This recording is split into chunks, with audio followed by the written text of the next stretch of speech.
L'iPhone 13 est arrivé. Que penser des évolutions minimes du design, des nouvelles couleurs, du rétrécissement de l'encoche au niveau de l'écran? Quid des avancées très attendues au registre des fonctions photo et vidéo? Les progrès en matière de puissance et autonomie sont-ils tenus? Quel modèle choisir? Bref, faut-il craquer? Débat. Everyone has a story to tell, an ambition to realize, the passion, the time, the exacting detail that goes into everything we do. We push the boundaries of what's possible to create something extraordinary. Introducing SanDisk Professional. Premium pro-grade storage solutions. Powerful enough to capture your biggest inspiration. This is innovation with one thing in mind, to empower your creativity, content, production, business. High-end products that flow with you. Customize, expand, and scale however you want. Built to be steady under pressure and help protect it all along the way. Massive capacity, packed with power. Designed to be resilient from the inside out. We don't cut corners or make compromises. This isn't just professional, it's SanDisk Professional.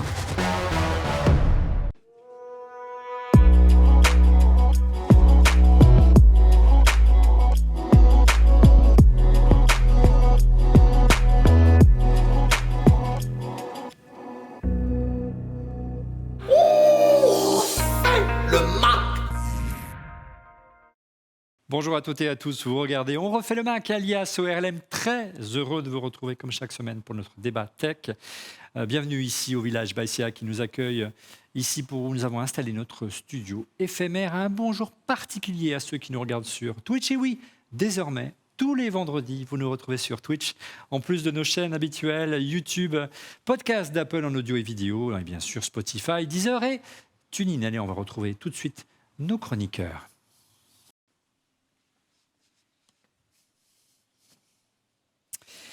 Bonjour à toutes et à tous, vous regardez On refait le Mac alias ORLM. Encore une fois, très heureux de vous retrouver ici pour notre débat tech hebdomadaire avec comme chroniqueur cette semaine en plateau. Venons de recevoir les nouveaux iPhones, les iPhone 13 et pour la première fois, cette émission est enregistrée, on va peut-être le voir sur un plan plus large, intégralement à l'iPhone, une émission spéciale iPhone.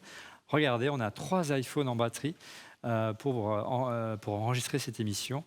Dans les conditions du direct, avec comme chroniqueur, vous les avez entreaperçus à côté de moi, comme chaque semaine. Monsieur Laurent Pantanage. Bonjour Laurent. Bonjour tout le monde. Alors tu as déjà un petit peu fait mumuse? Je me suis amusé, avec le mode cinématique surtout. Voilà, vous avez vu le lancement du mode cinématique tout à l'heure.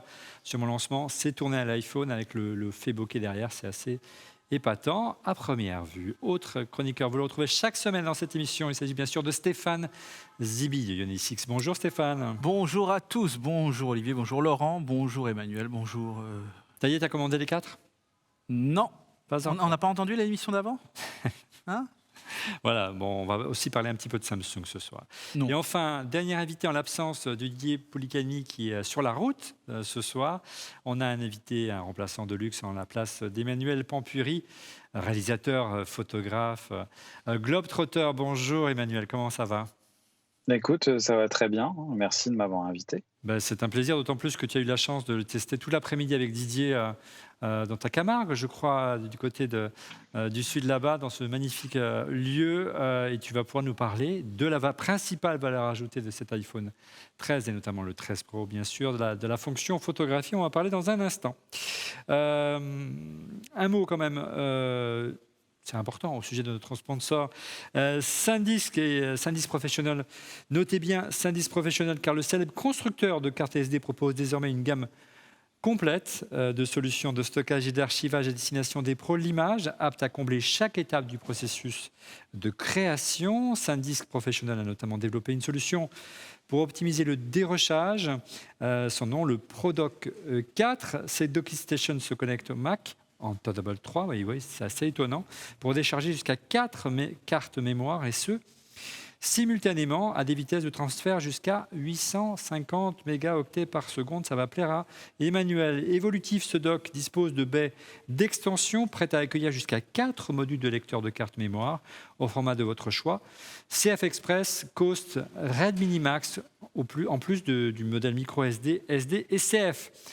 Sans oublier, c'est pas tout, 2 ports USB-C pour décharger vos disques SSD de poche ou directement vos caméras. Bref, SanDisk Professional vous accompagne à chaque étape de votre workflow. Merci à SanDisk de nous soutenir. On a hâte de tester et d'essayer ce dock qui m'a l'air assez épatant. Autre sponsor, c'est une tradition de cette émission. Chaque année, à chaque lancement d'iPhone, il s'agit bien sûr de Rhinoshield, nouvel iPhone, nouvelle coque, spécialiste Rhinoshield des protections premium pour iPhone, Android, AirPods et Apple Watch.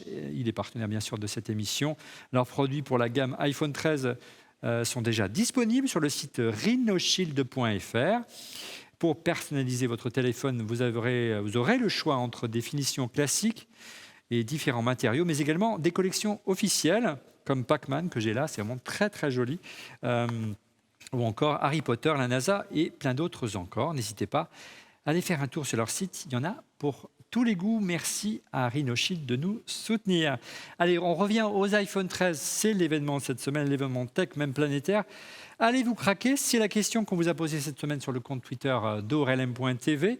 Vous étiez... alors, quels étaient les critères pour vous faire craquer par rapport à cette nouvelle génération? Vous étiez 16% à répondre oui pour l'autonomie. C'est apparemment l'un des principaux progrès de cet iPhone 13.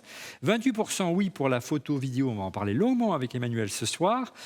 49% non, toujours, parce que c'est toujours le même design. Ça, c'est une première dans On refait le Mac. Vous êtes de loin majoritaire à ne pas vouloir racheter d'iPhone cette année. Et enfin, non, ça c'est une spéciale Stéphane Siby, non, pas d'écran pliable, 7%.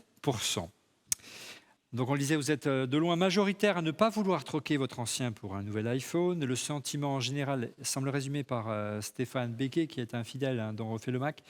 Pas d'achat d'iPhone cette année, très satisfait de mon 12 Pro Max, pas besoin d'un 12S. Il est vrai qu'en apparence, les changements ne sont pas frappants au registre du design. Des évolutions du design propre à l'iPhone 13, on en parle juste après ce jingle. Allez les amis, qu'avez-vous pensé du design cette année et notamment des nouvelles couleurs de cette collection 2020-2021 de l'iPhone? Alors Olivier, moi, en fait, ce qui était dans les années intermédiaires comme on a aujourd'hui, comme on a cette année, pardon, en fait, c'est la couleur qui pouvait déclencher l'achat. Quand on a eu un vert, quand on a eu un gold, quand on a pu avoir un rouge même en Là, cours tu as d'année. un bleu navy. Oui, mais le bleu, on a eu un bleu l'année dernière qui est plus beau. Ah, toi, tu préfères le bleu de l'année dernière? Ben ouais, non mais non, largement. Alors donc, je veux dire les choses telles quelles, mon cher Olivier. Ouais. Là, en fait, qu'est-ce qu'il faut aller? Donc, il faut aller chercher au-delà donc de Moi, je suis ça. pas d'accord. Regardez ce magnifique gold. Ouais, mais le gold, il était pareil l'année dernière. Regardez ce magnifique Non, gold. mais- Non, il n'était pas pareil l'année dernière. Il est Olivier, différent. je différent. je Il m'inscris a en un côté faux. Trumpesque. Il a un côté Donald Trump. Je suis d'accord. Voilà, etc. Bon, Mais, qu'importe. Non, mais regardez ce gold. juste- Et regardez la qualité de cette image d'un iPhone, c'est quand même incroyable. Non, mais On juste, tourne juste, l'émission intégralement en iPhone sans fil, Alors, messieurs, dames. non mais ça vient Et compléter. en Wi-Fi. Non mais ça vient complexifier un truc, c'est que comme dans les annonces, on a vu un superbe rose pourpre qui était lui pour le coup magnifique. On a été un peu déçus de voir ce bleu. Dans les annonces, dans les rumeurs. Dans les rumeurs, pardon, dans les rumeurs qui sont traînées. Bah ouais, il faut croire que Les rumeurs n'étaient pas bonnes, donc ils ont celui qui a inventé ça, il doit bien se marrer parce qu'il nous a bien mis là, peut-être, en tout cas Apple aussi s'est bien marré. Mais en fait, comme on avait ce rose en tête comme nouvelle couleur, on voit ce bleu qui est un peu, je sais pas moi, voilà. Tu sais pas, ce bleu clair te plaît pas. On l'a pas reçu. Non, mais par rapport à On n'a celui, pas reçu, par donc rapport à on le l'ancien, montrera par rapport à autrement. l'ancien, vraiment, je trouve qu'il est beaucoup moins. En fait, il incite beaucoup moins à la vente. Donc, quand la couleur n'est pas, on pense aux fonctionnalités. On va y venir quand Oui, sur, là, la on partie parle photo, des couleurs. sur la partie photo et vidéo, et parce que c'est comme ça, mais malheureusement, donc avant on était pressé, on avait envie, il y avait ce côté un petit peu voilà que le cœur nous faisait faire des choses déraisonnables que le cerveau qui nous permettait de maîtriser parfois. Mais là, Je crois qu'on a compris. voilà. Alors, cette année, en résumé, Moi, tu me demandes c'est pas. par là. Mais oui, mais on va y arriver. Mais il faut résumer le nombre de couleurs, les amis. Il faut donner l'info. Il y a du rose, il y a du bleu, il y a du minuit, c'est du noir. Vous en avez un iPhone 12 devant vous. Vous avez de lumière stellaire, blanc et alu, et la couleur red chaque année. Ça, c'est pour l'iPhone 13. Et pour l'iPhone 13 Pro, vous avez un argent. Stéphane, regarde devant toi le Pro Max. Vous avez un graphite qu'on n'a pas reçu, un bleu alpin et un gold que je trouve particulièrement trumpesque, effectivement. Si on veut revenir sur moi, il est très, voilà, il va plaire à Donald. Bref, qu'est-ce que tu en as pensé de ces couleurs, Laurent? Deux choses. La première, c'est que je pense que, et je vais un peu me mettre, non pas en opposition, mais je pense que beaucoup de gens aujourd'hui utilisent une coque. Oui. Et au final, peu importe la couleur, le téléphone, il est masqué derrière la coque. Tu vois, moi, j'ai pris l'an dernier, j'avais pris le vert, il y a 2 ans, du 11S, qui était la couleur de l'année. Tu avais craqué pour ça. Tout à fait. Ouais, surtout, le 10S, c'était noyé. J'ai pris l'an dernier. J'ai pris le bleu l'an dernier, qui est magnifique, mais que je ne le vois jamais. Je viens de le sortir de la coque à l'instant pour le regarder avec les commentaires de Stéphane, et c'est vrai qu'il est magnifique, mais il est jamais en dehors de la coque. Donc je dirais peu importe. Je trouve, sincèrement... Les coques transparentes. Hein. Ouais, mais c'est pas la coque transparente d'Apple que j'avais pris l'année d'avant pour justement le modèle 11S vert. Elle est beaucoup moins ergonomique que la coque Apple néoprène qui tient. En fait, il glisse tout le temps dans la coque en plastique. Il y en a une ici qui a vécu, hein, et en fait, il glisse tout le temps. Du coup, je trouve l'argent vraiment pas joli. Je trouve pas ça beau. Je le dis. C'est un classique. Ouais, mais je trouve l'an dernier, tu vois, avec une couleur, ça passait mieux. Là, sur du pur argent, je trouve ça, c'est simple, quand on a reçu... Tu l'avais déjà l'année dernière. Non, mais surtout quand on a reçu les maquettes, c'est le même. et en fait, je trouvais les maquettes cheap. Je disais, oh, ça fait un peu... C'est une maquette que tu as là. Je sais, et donc quand j'ai vu la maquette, là, la maquette, et, ici, et là j'ai l'original. Je sais, donc laisse-moi finir. Quand j'ai vu la maquette, j'ai dit, oh, bon, c'est une maquette, c'est pour ça que c'est pas très joli. Ouais. Et en fait, quand tu vois le vrai, tu te rends compte que c'est pareil. Donc je trouve pas ça exceptionnel. D'accord. Après, c'est sous la coque. Maintenant, ce que je trouve étonnant, c'est le noir. Je trouve que le noir au bord mat est très très beau. Ils auraient dû le faire ailleurs. Ils auraient dû faire la vitre arrière mat. Parce que du coup, le mat est très très beau. Tu aurais un téléphone mat. Là, ils auraient fait un super truc. Mais le bord mat, pour le coup, je le trouve vraiment vraiment somptueux. Sur le 13. Sur le 13. Donc vous l'aurez compris, hormis les couleurs, difficiles de le différencier de la collection de l'année dernière, les amis, il y a quand même quelques petites différences. Oui, Olivier, donc il y a les positions des boutons et de la trappe de la carte SIM qui ont légèrement évolué. Donc il faut bien sûr... Alors il faudra des changements d'autres coques par rapport à ce qu'on avait par rapport à avant. Le bloc photo au dos à l'arrière est plus grand et plus épais. C'est-à-dire que quand on... Petit embonpoint. Voilà, il y a un léger embonpoint quand on regarde de profil les choses. Donc on a ça vraiment qui arrive. Et ça fait une disposition donc différente pour les appareils photo. Donc des iPhone 13. Pas des pros. Et 13 et 13 mini. Donc voilà pour les 1.12 ici et 1.13. On voit que c'est légèrement différent. Là, on passe de tout droit à légèrement incliné. Voilà. En diagonale. Alors, il est également plus lourd, Laurent. Est-ce que tu as vraiment perçu une différence? Est-ce que tu peux annoncer les... Parce que plus lourd, tout est relatif. Hein. Oui. Alors, on varie entre 7 et 10 grammes de plus, quoi.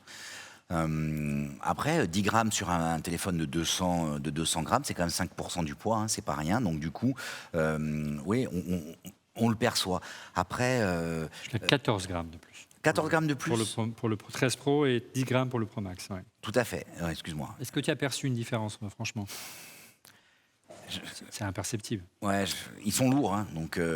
Non, mais ils sont des jolies petites briques. Ce que je veux dire, c'est que quand tu prends un... Alors bien sûr, il ne faut pas prendre un mini, mais même quand tu prends ne serait-ce qu'un iPhone et un Pro, il y a déjà tu vois, tu sens un petit écart. Après, une fois que tu l'as porté tu l'as pris quelques fois à la main, tu t'en rends plus compte. C'est le téléphone, il a le poids de l'habitude que tu prends, donc c'est pas... On va se tourner un peu avec Emmanuel parce qu'il n'a pas eu la parole. Est-ce que regarde, une question très concrète de Stéphane Becquet, comme tout à l'heure déjà. Deuxième question de Stéphane. Autre petite question. Ressentons la différence d'épaisseur entre le 12 Pro Max et le 13 Pro Max, par exemple, Emmanuel? Je t'avoue que je me suis absolument pas focalisé sur ces éléments de comparaison parce que j'ai été plus, moi, intéressé par les capacités techniques et sur les capacités à faire des belles images et voir les différences plutôt... En main, quand tu prends des photos, tu n'as pas senti une différence, franchement. Moi, j'ai vu aucune différence. Ah non, dans la main, j'ai vu que le design était légèrement différent, mais déjà, ça ne m'a pas gêné, quoi. 0,25 mm de différence, hein, pour l'iPhone 13. Donc c'est vraiment pas grand-chose. Il est toujours étanche comme l'année dernière, IP68. Alors est-ce que il semblerait qu'il y ait des petites originalités sur la carte SIM, oui. Stéphane? Alors le 13, il gérait désormais le 2 ici. Alors il y aurait une surprise, et c'est peut-être la seule chose qui me fait dire que c'est une très bonne nouvelle, parce que ça n'était pas du tout perceptible pendant la keynote qu'on a vécue la semaine dernière. mais on aurait la possibilité d'avoir 2 eSIM en même temps. Donc en théorie, si on rajoute la SIM physique, on aurait peut-être 3 lignes sur son téléphone. Donc ce ne serait pas 2 eSIM toutes seules, ce serait des SIM et une On SIM pourrait potentiellement physique. rajouter une SIM physique, pourrait mais en avoir tout 3 cas, lignes. il y a la possibilité d'avoir 2 eSIM, ce qui n'était pas le cas jusqu'à présent. Voilà, ce qu'on ne sait pas, c'est si on peut rajouter une SIM physique. Bon, on va le voir à l'usage, on va le savoir. Bah, on va tester ça. Mais je pourrais tester. Sachant que, chose intéressante, et je fais un petit retour en arrière rapide, mais le marché chinois oblige à avoir des SIM physiques. Et donc, pour le marché chinois, les iPhones sont capables de gérer 2 SIM physiques. Et donc, en fait, il y a des gars qui ont démonté les iPhones américains, mettant le lecteur de SIM, double SIM physique dedans. Donc, ça veut dire que l'iPhone était déjà capable de gérer 2 SIM physiques. Donc, a priori, ça veut dire que l'iPhone est capable de gérer 2 physiques, 2 virtuels, voire un mix de tout ça. La question, c'est est-ce qu'il peut être capable de gérer 3 lignes. On fera le test. Mais en tout cas, c'est une bonne nouvelle pour les 2 eSIM. Ouais. On peut activer beaucoup plus vite un forfait quand on se fait voler son téléphone. Il y a juste... Donc au dos et de manière générale, vous avez bien compris que le design évolue peu. Sur la face avant, l'encoche, c'était plus attendu cette année, est plus petite. Et à ce sujet, on a une question Twitter de John Ma sur Twitter. Bonjour à l'équipe.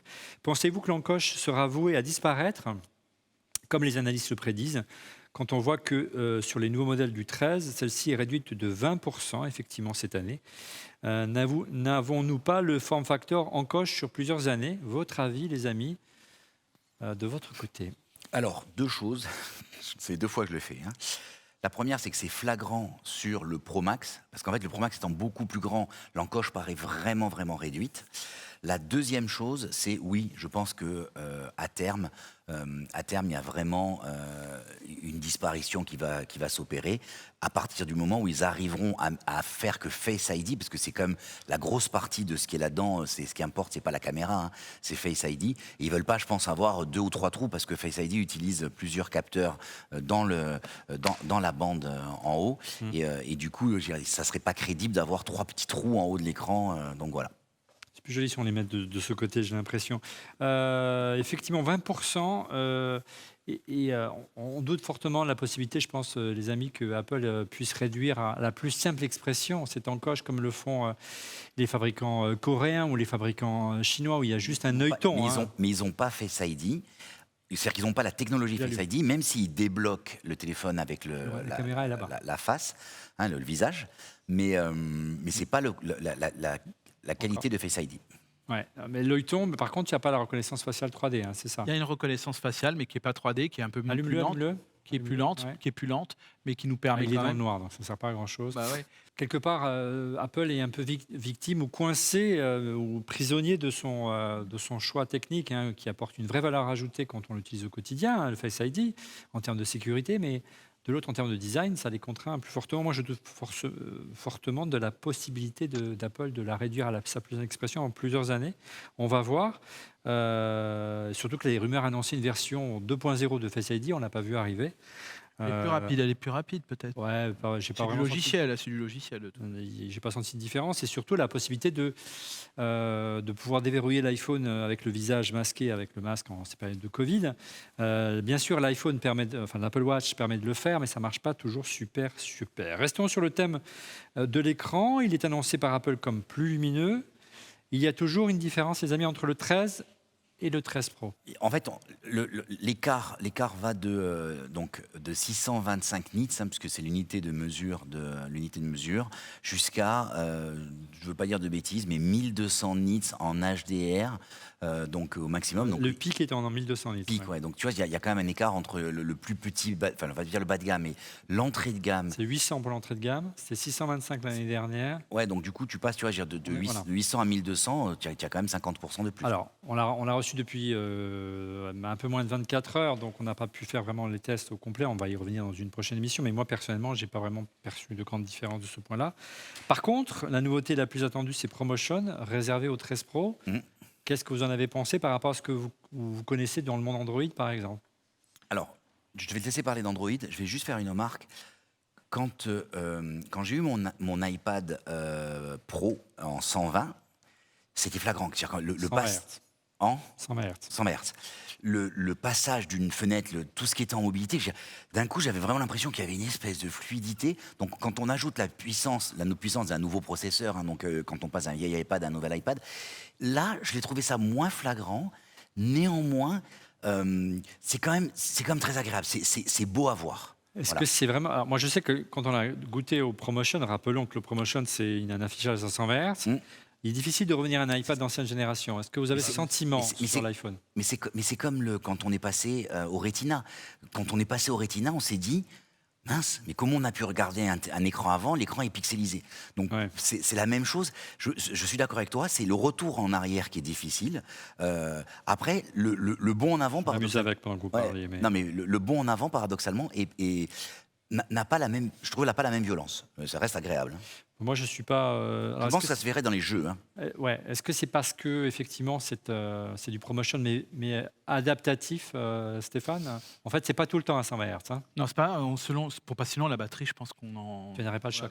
Donc en gros, c'est ça aussi peut-être la différence qu'on peut voir. Et d'ailleurs, il avait expliqué dans la keynote où en fonction donc de tout un tas de facteurs. Alors peut-être là c'est le professeur aussi joue son rôle également probablement sur cette fréquence, mais en tout cas, on a, selon le contexte, on peut passer de 60, je crois que c'était le minimum, 10 jusqu'à 120, et c'était vraiment... Et là, par contre, pour le coup, c'est très positif, parce qu'il ne me semble pas qu'il y ait ça. J'ai vu ça ailleurs, il ne me semble pas. Bah, c'est progressif, donc c'est plutôt bien Bien vu. Hein. Bien sûr, c'est plutôt une 10, très bonne idée. c'est pour lire, par exemple, du texte. Exactement. Quand tu regardes la vidéo, ça passe à 24 Hz, 24 images par seconde pour la vidéo. Mais dès que c'est statique, en fait, dès que l'image est statique, elle n'a pas besoin d'une animation, Plutôt bien vu. bah ouais, Mais c'est ça une idée économise la batterie, géniale. bien C'est sûr, bien une idée Et géniale. tu passes à 100 MHz, par exemple, pour un jeu assez gourmand. Est-ce que tu as eu le temps de regarder un petit peu les écrans pour l'affichage, notamment de certaines vidéos, c'est important. Tu as perçu une différence, Emmanuel, ou pas? Oui, j'ai perçu une différence sur le Pro Max, le 13 Pro Max.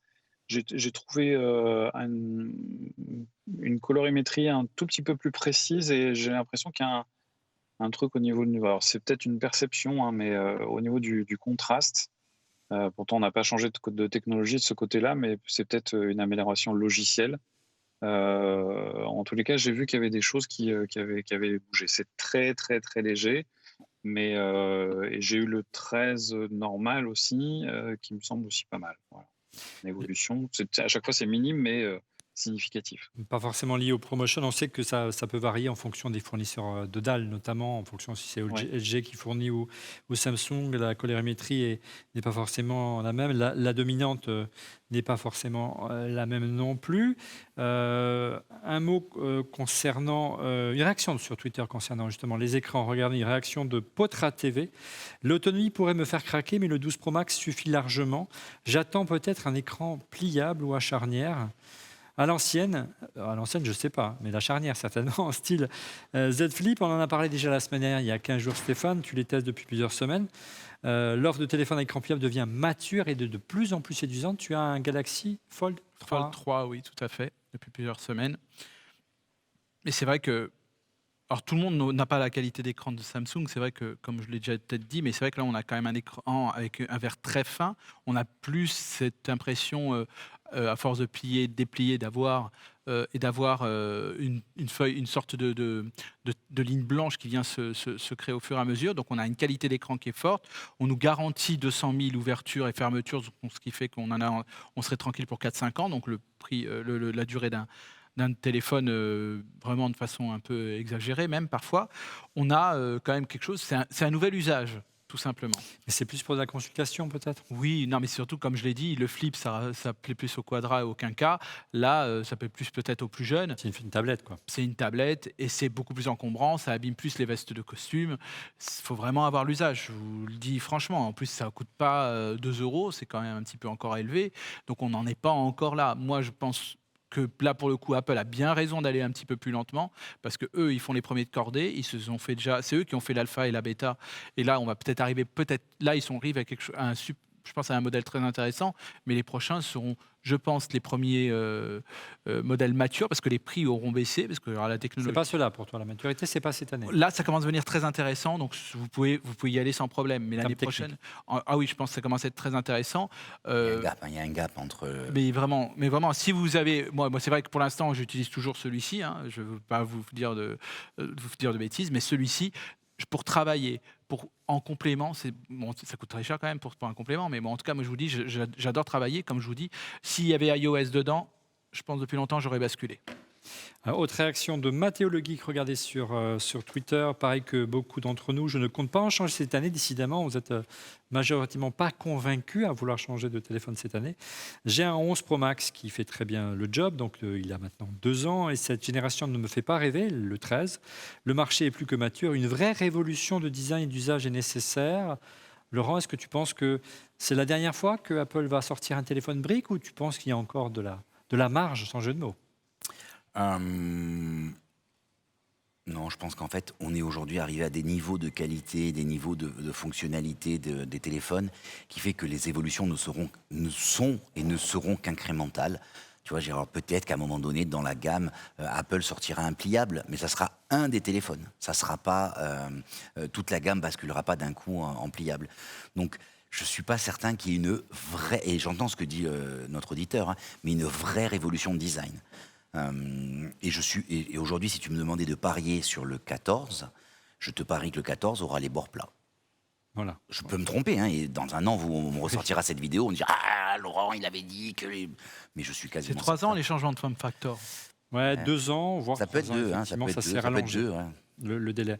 En tout cas, c'est compliqué pour Apple, vous l'aurez compris, d'adopter ces dalles parce qu'aujourd'hui, ils ne sont pas très nombreux à produire des dalles pliables. Et au-delà, on sait qu'Apple aurait certainement peur de cannibaliser l'autre produit fer de lance de la gamme Apple, c'est bien sûr l'iPad.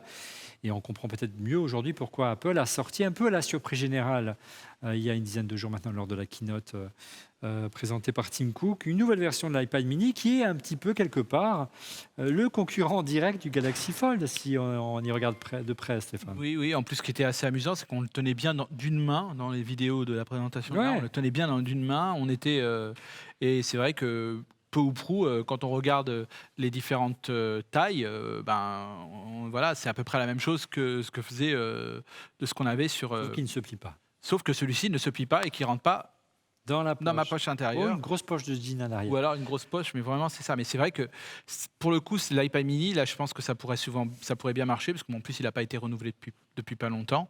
Je pense qu'il y a une grosse attente, de ce côté-là. C'est intéressant. Oui. Emmanuel, du côté des pros, l'arrivée de ces écrans pliables, est-ce qu'en termes d'ergonomie, ça vous parle, ça te parle, ou ça reste pour toi plutôt de l'ordre de la geekerie, du gadget, de la performance, une belle performance technologique, mais dans les usages, est-ce que les pros, ça peut leur offrir une vraie valeur ajoutée? En termes de fonctionnalité, d'ergonomie, sur la partie purement photo-vidéo, avoir une plus grande surface d'écran, ça peut être toujours intéressant d'avoir le choix, en effet, de pouvoir passer de l'un à l'autre. Maintenant, puis après, si on veut aller dans d'autres fonctions, sur l'édition, sur ce genre de choses, pour cadrer, ça peut être intéressant. On utilise aussi les smartphones pour avoir des retours d'images quand on utilise un drone, par exemple. Ça peut avoir une utilité. Maintenant, c'est pas la révolution non plus. On sent qu'on tâte un petit peu le marché, hein, on se cherche, hein, et c'est vrai qu'Apple laisse ses concurrents évangéliser le marché de ce côté-là. Un mot sur MagSafe, la rumeur annonçait une version renforcée, hein, de son câble de recharge par induction aimanté.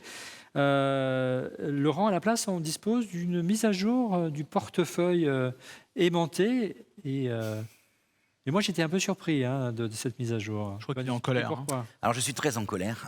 Tu es colère. Je suis très colère. Il est colère. Je suis très colère. Toi, tu en as déjà un. Moi, j'en ai un. Donc, en fait, je suis très colère parce que les anciennes générations, qui sont exactement les mêmes que la nouvelle, et Apple aura beau raconter qu'ils ont changé la puce NFC dedans et tout ça c'est du bullshit. Explique la fonction quand même avant. En fait, ce qui se Tu l'as passe... pas mis en coup de cœur il y a 2 jours? Oui, je l'ai mis en coup de cœur la semaine dernière parce que je trouve ça génial. C'est magnifique. Non, mais le coup de cœur demeure. Le produit est génial. La fonctionnalité. Par contre, la fonctionnalité... Non, le fait qu'Apple ne permette pas aux anciens modèles de bénéficier de la fonctionnalité où, quand on le décroche, le téléphone te dit « Attention, ton porte-monnaie, enfin ton porte-carte s'est détaché, je trouve ça mesquin de la Et part d'Apple. au-delà, il te donne la localisation. Oui, mais je trouve ça mesquin. Oui, d'accord. Donc, Toi, 45 €. Hein. excuse-moi, 65 €. 65 €. 65 Excuse-moi, €. Ah oui. Donc, Oui. 65 €. Donc, du coup, c'est génial, en fait. Ce qui est génial aussi, c'est tout à l'heure, j'ai fait le test, j'ai pris celui d'Olivier, je l'ai mis sur mon téléphone, Oui, j'ai et vu ça. il me dit, veux-tu envoyer un message à Olivier? C'est pas le tien, est-ce que tu veux envoyer un message à Olivier? Parce qu'Olivier est dans mes contacts. Mais si Olivier n'était pas dans mes contacts, il me propose d'appeler la personne. Donc, ça, c'est génial. Mais en fait, il y a rien. Hein. C'est juste un identifiant. Ils auraient pu le faire sur les anciens. Je trouve ça mesquin de la part d'Apple. Voilà. Alors, Sur un produit à 65 €, ils auraient mis dedans un capteur électronique, ils auraient mis un AirTag. un AirTag et tout ça. Je t'aurais dit ok. Bon, ils ont changé le produit, Oui, il y en ils a auraient pas. dit, mais non. Je ne comprends pas. Je me demande même s'il n'y a pas Parce eu que un c'est bug pas la quelque première, part. c'est pas la première Non. fois que vous avez ça, donc Alors regarde, autre faut pas tout déception. acheter chez Apple, c'est tout. L'autre déception, la réaction d'Adritech sur Twitter, non, pas d'iPhone cette année, car il n'y a pas de port avec un transfert rapide comme l'USB-C. Donc toujours un port Lightning, ça c'est vraiment frustrant, notamment pour les pros. Quand tu travailles avec l'iPhone, notamment toi Emmanuel, pour faire des vidéos et des photos, quand tu fais des vidéos en 4K, ça aurait été quand même sympa d'avoir un port USB-C, quoi. C'est clair qu'avec l'arrivée du stockage 1 Tera pour les gens qui vont être justement intéressés par l'utilisation des codecs ProRes, par exemple, ouais, pour décharger le contenu de son iPhone quand on fait de la vidéo, ça va commencer à devenir un petit peu problématique. Ah, le ProRes, on le rappelle, c'est le format professionnel. Hein, c'est ce qu'on utilise ici avec notre système de réalisation. Bien que la source ne soit pas ProRes pour l'instant, parce que ça va arriver dans quelques semaines. Mais c'est de pouvoir récupérer le fichier natif avec le moins de compression possible, avec tous les raffinements, entre guillemets. C'est le rôle de la vidéo, on peut dire ça pour simplifier à l'extrême, Emmanuel. Hein, c'est ça. C'est pas le RAW de la vidéo, non. C'est le RAW existe en vidéo oui, aussi. bien sûr. Mais c'est un codec qui est beaucoup plus noble. C'est un codec qui est devenu un leader incontournable dans l'industrie vidéo et cinéma dans le monde, puisque c'est le codec qui est utilisé par les caméras Arri, notamment, pour ne pas les citer, qui sont les caméras qui font à peu près 80% de la production cinématographique et télé. Mais ça permet plus de détails, plus de richesse, mais ça permet surtout d'avoir plus de fluidité dans les outils de post-production, parce que c'est des codecs qui sont beaucoup plus faciles à lire. Aujourd'hui, du ProRes en 1080, on peut encore le lire sur un G5, quoi. Ouais. Et au-delà, ils sont reconnus nativement par les principaux logiciels de montage, sans besoin de les transcoder, hein, sans besoin de les rendre, sans rendu. Voilà, Hein, c'est un grand avantage. ça allège tout ce qui va être temps réel, tout ce qui va être traitement, tout ça. La machine va mieux respirer sur des codecs comme le ProRes que sur le H264 ou le H265, qui sont des codecs qui sont très intéressants parce qu'ils ont des poids de fichiers qui sont beaucoup plus légers, la compression étant beaucoup plus forte. Le travail de décompression au niveau du CPU, GPU nécessite beaucoup plus de ressources, et ça peut mettre à genoux même les dernières générations de Mac. Voilà. Et on attend avec impatience le MAX, voire le M2. En tout cas, moi, je suis vraiment épaté, et bravo à l'équipe technique de Refait le Mac pour cette émission tournée à l'iPhone. Hein. Là, on n'est pas en ProRes, même si c'est encodé derrière et que le fichier va peser quand même 50 ou 60 gigas à la fin de l'émission. La qualité d'image, moi, je suis vraiment agréablement surpris. Là, je suis filmé avec un 12 Pro. Stéphane et Laurent sont filmés avec un 12, pardon, et le plan large, c'est un 11 Pro. Voilà. Et on a essayé avec un 13 pour faire du live NDI, hein, c'est le protocole qu'on utilise, on ne voit pas vraiment la différence. Stéphane voulait juste ajouter quelque chose sur la prise. Oui, bien sûr. Tu parlais du port. Non, en fait, ce sera dans le busomètre. Tu n'aimes pas le port, hein, c'est ça? Non. En En général, non, mais là, en l'occurrence, mais je pense qu'on en parlera dans le busomètre. On va en parler justement du Lightning. Ça pourrait changer, on en parle dans le busomètre. Qui c'est qui veut s'y coller en l'absence de Didier au busomètre, hein? Qui s'y sent cette semaine? Didier n'est pas là. Je le partage. Tu fais le premier? Je fais le premier. Allez, on se le partage. Moi, je fais le deuxième. Non, Allez, on enchaîne, chacun son tour. On commence par Laurent. Donc, en l'absence de Didier cette semaine, il nous a délégué. C'est son busomètre. C'est son busomètre. Donc, du coup, on va être sa voix. Donc je vais prendre le premier parce que c'est un sujet qui m'intéresse. J'en ai parlé la semaine dernière et la semaine d'avant. En fait, il y a eu donc Apple a toujours été très surveillant, on va dire, sur les fuites. Donc c'est une société pour laquelle il y avait assez peu de fuites. Les équipes étaient un peu comme une forte communauté, la même équipe. Culte du secret. Le culte du secret, mais en plus les employés Apple avaient une tendance, c'est une famille, quoi. Tu vois, c'est vraiment quelque chose d'assez fermé, comme tu le trouves. Ne discute pas avec la presse. Et on ne parle pas à l'extérieur. Et donc, ça a été très, très, très contrôlé sur les produits. Il y a eu un peu plus de légèreté fait sur ce qui se passait en interne, parce qu'il ne se passait pas grand-chose. Sauf que là, c'est un peu la bronca en interne. Donc, il y a énormément d'employés qui ont lancé des pétitions. Et la semaine dernière... Que ça perturbe les conditions de travail. Ouais. Oui, c'est lié aux conditions de travail. Il y a eu l'histoire il y a la Covid. Ils ont été autorisés à faire X jours en télétravail, mais ils voulaient choisir les jours. Ils voulaient ne pas être imposés. Apple leur a quand même imposé 2 jours. Donc, il y a eu il y a aussi un problème sur les tests.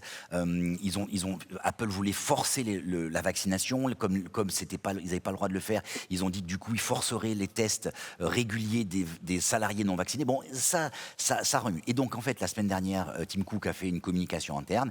Et quelques minutes après, ça a été envoyé à la presse américaine. Donc, il y a eu une fuite. Et en fait, il a carrément écrit en interne en disant qu'ils allaient mener une chasse aux sorcières et ils allaient chercher quels étaient les gens qui avaient fait fuir, et que faire fuir une information, c'était ne plus appartenir à Apple. Mais les mots sont d'une violence rare. Dureté, ça ne veut pas vraiment dire que ça me surprend de la part d'Apple en ce domaine. On sait que c'est pas très bienveillant, je trouve. Non, mais en termes de culte du secret, ils ne l'ont jamais été. Donc c'est pas propre à Tim Cook. Les mots qui ont été employés mais oui, c'est une entreprise qui vraiment cultive le secret. Deuxième info ou rumeur, et c'est toi, Stéphane. La deuxième info, c'est Apple refuse de réintégrer Epic Games, l'éditeur de Fortnite, sur l'App Store.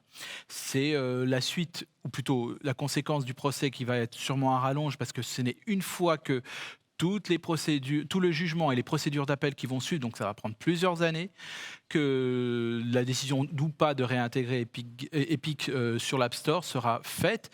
En tout cas, Apple veut faire mener la vie dure à Epic parce que voilà, t'es le premier à se plaindre des conditions de rétribution des éditeurs par Apple. Sachant que Epic a fait appel de la décision du tribunal qui donnait raison à Epic sur le fait de pouvoir laisser un lien pour pouvoir s'abonner sur l'App Store. En revanche, on ne pourra pas acheter autrement qu'en passant par l'App Store des options, évidemment. Donc, pour l'instant, le gagnant, cela reste Apple. Oui. Troisième info ou rumeur, Laurent. En 14 ans, ce sont 2 milliards d'iPhone qui ont été vendus. Il y en a combien pour Olivier dans ces 2 milliards? Il y en a 4 devant toi. 2 milliards, voilà. C'est juste phénoménal. Non, mais c'est phénoménal. Je ne sais pas si en janvier 2007, quand l'iPhone est sorti, ça avait pu être imaginé. Tu te souviens quel était l'objectif de Steve Jobs à l'époque, C'était 1% de part de marché. Ouais, on en est loin. On en est, mais une fois n'est pas connu. Non, surtout, je pense toujours à Steve Ballmer, qui, quelques semaines après, se moquait de l'iPhone en disant que Apple n'avait rien compris au téléphone et que jamais ils vendraient leur téléphone. Parce qu'il n'y avait pas de clavier. Parce qu'il n'y a pas de clavier. Ni de stylet. Parce qu'il n'y a pas de clavier. Qu'il n'y avait pas de clavier, que l'iPhone il considérait l'iPhone à l'époque, il y a 300-400 $, comme atrocement cher. Et aujourd'hui, ça en est vendu 2 milliards et le prix le plus bas, c'est 800 et quelques dollars. Celui-là, en 1 Tera, 1800 €. 1800 €. 1 Tera, ici? Celui-là, le Pro Max. Waouh. Bref.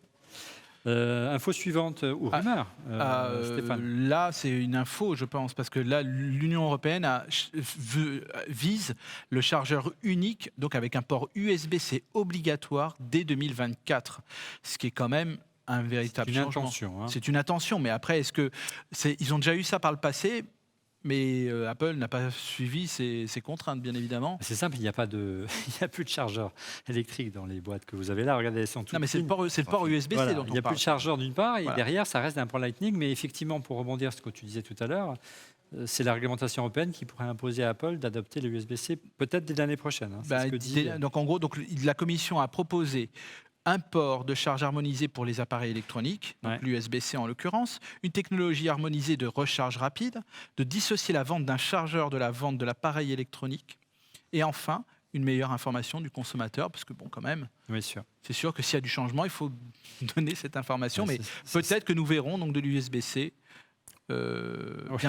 voire d'un chargeur à induction ça. normal sur la montre d'Apple, j'en rêve la nuit. Dernière info, c'est pour toi, Laurent. Ou rumeur, plutôt. Ouais, alors, je le mettrais plutôt dans la catégorie des rumeurs. En fait, ça fait des années qu'on dit Apple va sortir va aller sur un nouveau territoire, la voiture ou autre chose. Et donc là, le sujet, c'est qu'en 2022, Apple commercialiserait, c'est dans pas longtemps 2022, hein, Ouais, un l'année casque prochaine. de réalité virtuelle. Donc voilà, écoute. C'est dans 3 mois, 2022. Oui, Bon. donc On sait que le marché, on en parlait tout à l'heure, de l'iPhone est particulièrement mature, qu'Apple cherche une valeur ajoutée, et que c'est toujours de manière, tu l'as très bien dit tout à l'heure Laurent, de manière incrémentale qu'Apple essaye d'améliorer son iPhone par petites touches. Et le prochain peut-être relais technologique pourrait être la réalité augmentée. tout à fait. Sachant que, je sais plus si c'est Xiaomi a sorti des lunettes de réalité augmentée avec une très très belle vidéo. Alors je ne sais pas dans la vidéo ce qui fait partie de La démo. de la réalité versus le wishful thinking. Hein, on va réussir à le faire. Mais c'est assez impressionnant. Et les lunettes sont assez jolies, quoi. C'est pas comme les lunettes des Google où il y avait vraiment un doigt qui sortait devant. Donc à suivre. C'était assez intrusif. Allez, un mot à propos de notre sponsor, SanDisk Professional. Notez bien SanDisk Professional, car le célèbre constructeur de cartes SD propose désormais une gamme complète de solutions de stockage et d'archivage à destination des pros de l'image, aptes à combler chaque étape du processus de création. SanDisk Professional a notamment développé cette semaine, on va vous parler plutôt de cette solution-là. Ça s'appelle le ProDock 4, une solution pour optimiser le dérochage. Cette docking station se connecte au Mac en Thunderbolt 3 pour décharger jusqu'à 4 cartes mémoire, et ce, simultanément, à des vitesses de transfert jusqu'à 850 mégaoctets par seconde. Et Evolutive, ce dock dispose de baies d'extension prêtes à accueillir jusqu'à 4 modules de lecteur de carte mémoire au format de votre choix. CF Express, Coast, Red Minimax, en plus des modèles micro SD, SD et CF, sans oublier 2 ports USB-C pour décharger vos disques SSD de poche ou directement vos caméras. Bref, SanDisk Professional vous accompagne à chaque étape de votre workflow. On a la chance d'avoir un second sponsor. Nouvel iPhone, nouvelle coque avec Rhino Shield, spécialiste des protections premium pour iPhone, Android, AirPods et Apple Watch, qui est partenaire de cette émission. Leurs produits pour la gamme iPhone 13 sont déjà disponibles sur le site rhinoshield.fr. Pour personnaliser votre téléphone, vous aurez le choix entre définitions classiques, différents matériaux, mais également des collections officielles comme Pac-Man, Harry Potter, la NASA et plein d'autres encore. N'hésitez pas à aller jeter un petit coup d'œil sur le site du constructeur, il y en a pour tout le goût. Et merci à Rhino Shield de nous soutenir. Une petite question Twitter pour conclure. NBKWSK, c'est lui qui nous écrit ce tweet. Les différences entre le 12 et le 13 sont minimes cette année, sont assez mineures. On ne va pas se mentir. Par contre, rien que pour la partie photo-vidéo, j'ai craqué pour le 13 Pro. J'espère ne pas être déçu pour avoir encore succombé au génie marketing d'Apple. On en parle avec Emmanuel notamment après le jingle. Emmanuel, on a titré de la grande photo. Est-ce qu'on peut déjà anticiper par ce titre, du moins c'est ce que promet Apple, de la grande photo. L'année dernière, pour profiter du meilleur de la photo, les évolutions étaient réservées aux pros. Ce n'est plus le cas cette année. Tout le monde est à égalité ou presque. Oui, en effet, il y a moins d'écart entre le haut de gamme et l'entrée de gamme. Il y a notamment l'excellent Peter McKinnon qui a fait une vidéo sur YouTube en disant que lui, il allait se contenter du mini. Ouais. Car voilà, c'est vrai qu'il y a une espèce d'homogénéisation de la gamme au niveau des capacités photo-vidéo, ce qui est plutôt pas mal. Donc, on va pouvoir choisir son iPhone en fonction d'autres critères, de taille, d'autonomie et de coût aussi. Voilà. Alors, la principale avancée, les amis, c'est l'arrivée de ce grand angle stabilisé qui était réservé aux pros et qui arrive maintenant sur toute la gamme. Voilà. L'iPhone 13 arrive du grand angle du 12 Pro Max. Donc, c'est pas n'importe quoi. Et donc, c'est quand même une belle avancée pour tout le monde. Et donc, le grand angle est équivalent à un 26 mm. Il reprend les caractéristiques générales qui étaient réservées donc l'année dernière à celui-ci. Alors quand tu dis stabilisé, c'est vraiment une stabilisation mécanique. C'est un châssis. C'est mécanique et d'ailleurs on le voit quand on prend une photo, c'est sûr que c'est remarquable. Une vidéo, c'est remarquable. Ouais. Là, on va pouvoir l'utiliser dès ce téléphone-là, Le mini, ouais. le mini, alors que c'était pas possible de le faire ici sur celui-ci. On le voit vraiment quand on fait une vidéo. Ah hein. oui, oui. Quand Quand on est en on se grand balade. angle, c'était hyper stable l'année dernière avec le 12 qui est devant moi, le 12 Pro qui est devant moi. Et si on passait en télé en ultra grand angle, Emmanuel, ça vibrait de suite. Donc c'est vraiment une fonction qui va, je pense, plaire beaucoup au grand public pour faire des vidéos vraiment dans des conditions difficiles. Hein. Oui, en fait, le capteur est stabilisé avec un dispositif électromécanique qui compense les vibrations qui sont captées par les capteurs gyro. Et ça, c'est des choses qu'on avait du mal à miniaturiser, qui étaient réservées aux appareils photo un peu plus onéreux, un petit peu plus haut de gamme. Et c'est de l'arrivée l'année dernière sur le 12 Pro Max, c'était déjà une petite révolution. Mais là, le fait de le démocratiser, c'est quelque chose que je trouve super chouette parce que c'est utile en vidéo, mais aussi en photo, parce que la stabilisation du capteur est aussi utile en photo pour notamment faire des poses plus longues, donc gagner en luminosité, la luminosité qui va rentrer sur le capteur pour faire la photo, et on va pouvoir faire des poses longues à main levée qui vont être beaucoup plus longues, et donc du coup avoir un meilleur rendu aussi en basse lumière. Ce qui explique donc qu'il y ait cet embonpoint dont on parlait tout à l'heure, Stéphane. Donc c'est pour la stabilisation, le stabilisateur, et puis également le fait que les objectifs soient en diagonale cette année. Hein. Oui, je pense que c'est entre autres ça, et c'est pas seulement pour faire joli. Oui, c'est clair. Donc un stabilisateur, un vrai moteur stabilisé mécanique. Également, on voit que les photodiodes sont plus grandes, 1,7 microns contre 1,4 l'année dernière. Et puis ces stabilisations, tu le disais, pour des temps de pause plus longues. Est-ce que tu as vraiment éprouvé? Est-ce que tu as eu le temps de faire des photos? C'est vraiment en baisse lumière qu'on va voir la différence. Est-ce que tu as été convaincu? Regarde, nous, on n'a pas eu le temps d'exploiter comme toi. On s'est contenté de reprendre les photos officielle d'Apple. Regarde celle-ci, c'est une photo prise par un iPhone en grand angle, avec ce petit chapeau assez étonnant. Alors, on ne sait pas dans quelles conditions, évidemment, cette photo a été prise, mais est-ce que tu as pu recréer cet après-midi avec Didier ce style de photo? Est-ce que tu es convaincu? Donc oui, écoute, cette photo, je sais pas ce qui est. Tu sais, il y a toujours l'effet démo. C'est toujours délicat de se dire est-ce que ça a réellement été fait avec l'iPhone ou pas. Ah oui, ça a été fait à l'iPhone. Ça, il n'y a pas de problème. Ils peuvent pas s'amuser à ça, mais oui, mais bon, après, si tu veux, c'est la lumière. oui, non. Enfin, voilà, Par contre, derrière, on ne sait pas que s'il n'y a pas une équipe de 80 personnes pour tenir effectivement. c'est ça. Et s'il n'y a pas 200 kilos de lumière derrière. Exactement. Ouais. Donc, de ce que j'ai pu voir, là, vraiment sur ce qui touche à la luminosité, soi-disant meilleure des capteurs, soit on a eu un iPhone buggé, soit c'est pas encore mis à jour. Mais pour l'instant, j'avoue que j'ai pas du tout été bluffé. Ça fait un peu le même effet que l'année dernière entre le 11 et le 12, enfin entre le 11 Pro Max et le 12 Pro Max.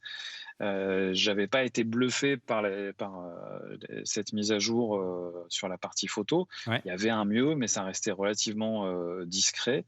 Là, concrètement, sur cet aspect-là, notamment sur ce qui est vanté sur la partie super grand angle, je peux même dire que j'ai été déçu. Alors, la photo qu'on t'a montrée, ce n'est pas du super grand angle, hein, c'était du grand angle. Mais effectivement, oui, là, je regarde celle-ci qui est, je pense, en super grand angle, je ne veux pas dire de bêtises. La vue, tu sais, avec ce gamin devant une vue aérienne, je dirais derrière lui, derrière son vélo, c'est assez étonnant. Une photo de nuit, le niveau de luminosité est assez bluffante. Alors, encore une fois, on ne sait pas combien ils sont derrière. On refera les tests dans l'émission consacrée au grand test de l'iPhone 13 et 13 Pro. Oui, mais on sait pas non plus le temps de pause. Enfin, tu vois, il faudrait avoir les. J'ai pas regardé si on avait accès aux données EXIF. On a accès aux EXIF. Elles sont peut-être dans. Voilà. Et ça, c'est des photos faites à l'iPhone 13. Hein. C'est pas des photos faites au 13 Pro. Regardez encore cette photo en face d'une fenêtre. Où il y a donc un très faible éclairage, le grain est à peine perceptible, c'est vraiment assez étonnant. Et encore une fois, lorsqu'on a accès aux EXIF, ils précisent l'ouverture, tu verras, et que c'est bien fait à l'iPhone 13. Alors je vois là, ouais. Je vois les EXIF, on est à 1250 ISO. Ouais. C'est vrai que pour un capteur de cette taille-là, on voit étonnant, le lissage. On voit le lissage, mais c'est plutôt très propre.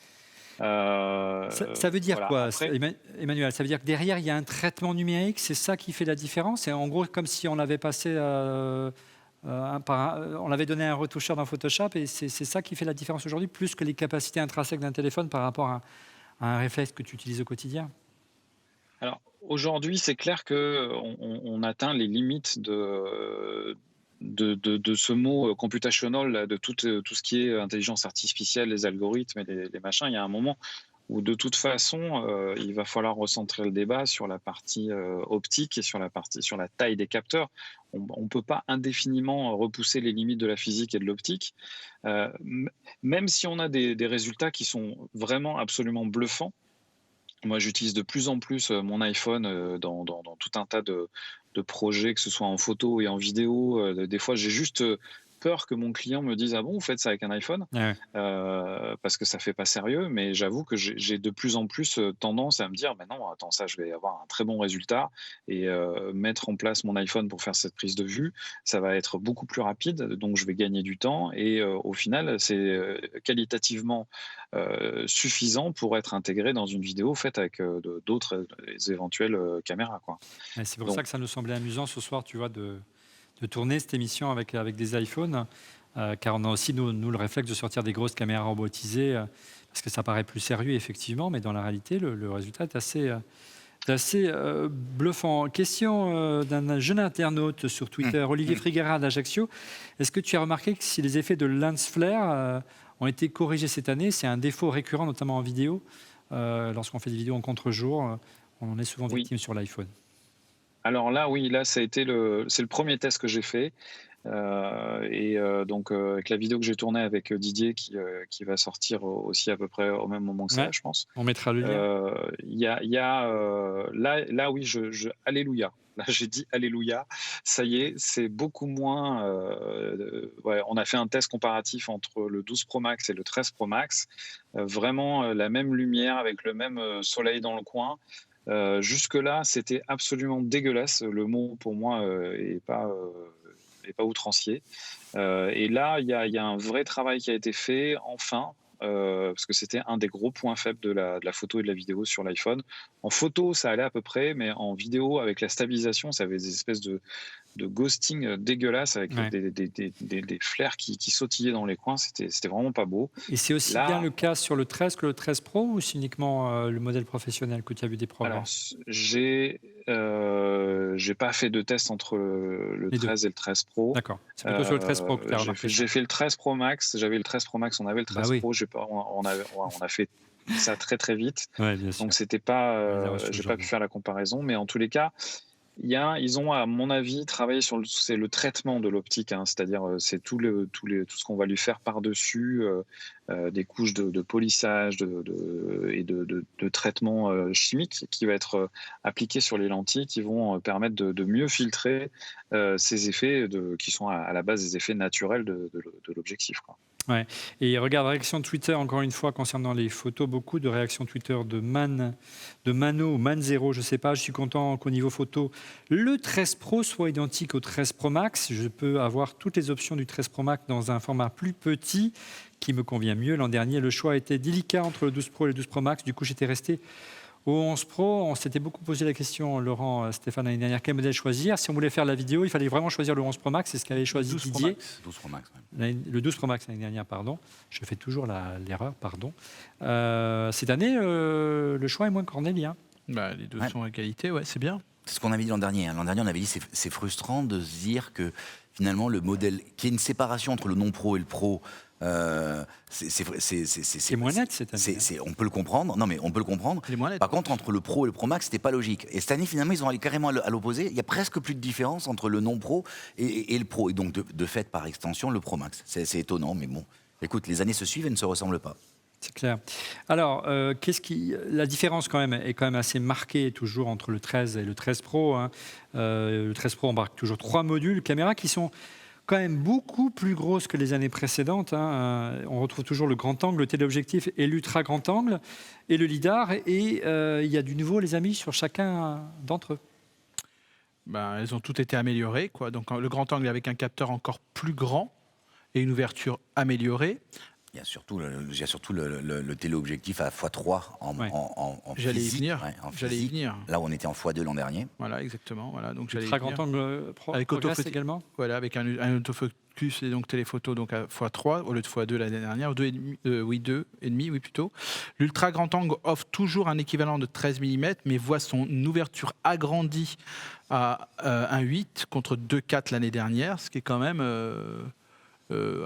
quand même significatif comme progression. Alors regarde, une photo prise, je ne veux pas me dire de bêtises, je crois que c'était au grand angle, ou à l'ultra grand angle que nous a fourni Apple à nouveau Emmanuel, dans ce magnifique champ, ce personnage de dos qui reste net jusqu'à l'infini avec ce bleu à couper au couteau.